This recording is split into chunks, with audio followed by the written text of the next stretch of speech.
Okay, hey everybody. Today I have a butternut squash. And y'all see this big old thing? I'm like, believe me, I can do something with this. I cut that in half, scooped everything out, and I took me some salt, sprinkled a little bit of salt on there, sprinkled a little bit of pepper on there.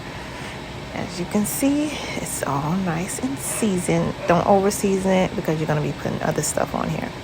I got a little bit of sunflower oil mixed with virgin oil, and I didn't even realize it was mixed with sunflower oil until I went and put it on here. But yeah, I spread it on the inside and on the other side. Give it a little pat. Yeah, baby, we're gonna do this. Put this in the oven so I can bake this. We're gonna bake it at 350 for 1 hour.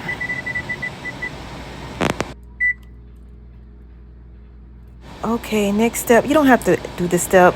If I can go back, I wouldn't put more oil in the pan, but because turkey sometimes can be dry, I went ahead and put oil in there. So I added this. I don't know how much turkey that is, but I added a whole pack of turkey. I cut up some peppers, and as you can see, everything I'm putting in here is what I have.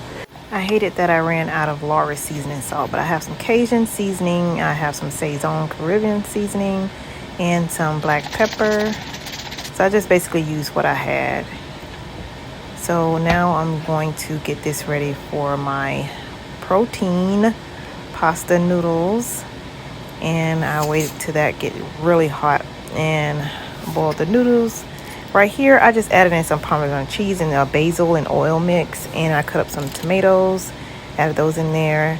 This comes off very easily. The skin comes off very easy. I didn't want to wait till it cool because I want to mix it up while it's hot.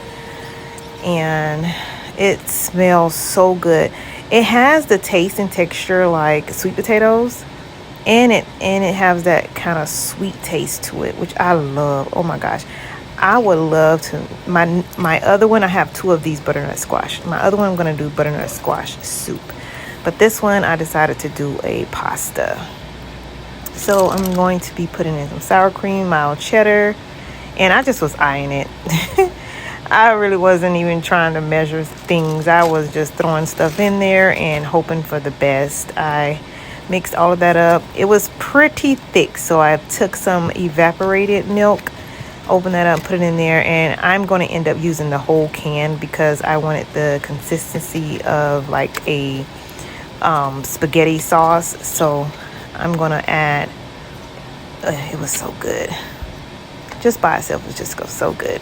So I added some more canned milk, and now I'm liking this consistency. I did, of course, you see me put the cheese in there. So I added my pasta, and this is my mixture I had where I had cut up the tomatoes and have some basil mixture in there. It smells so good already. So I'm just gonna mix all of that up together, and it's pretty easy. The little taste I had on my finger, I knew I needed a couple spoonfuls. But this, oh my goodness. Yeah, that other squash, I'm gonna make you again with some soup. So I'm gonna give this a taste test. Yes, you guys gotta try this. This is so good. Only thing I wish I had was Lawry's seasoning. So the seasoning I had, I know I would have put a little bit more seasoning on there, but it was okay. It was good. It was even better with the tomatoes. I love popping tomatoes in my mouth. I'm not a big tomato fan, but sometimes I like it. Try it, guys.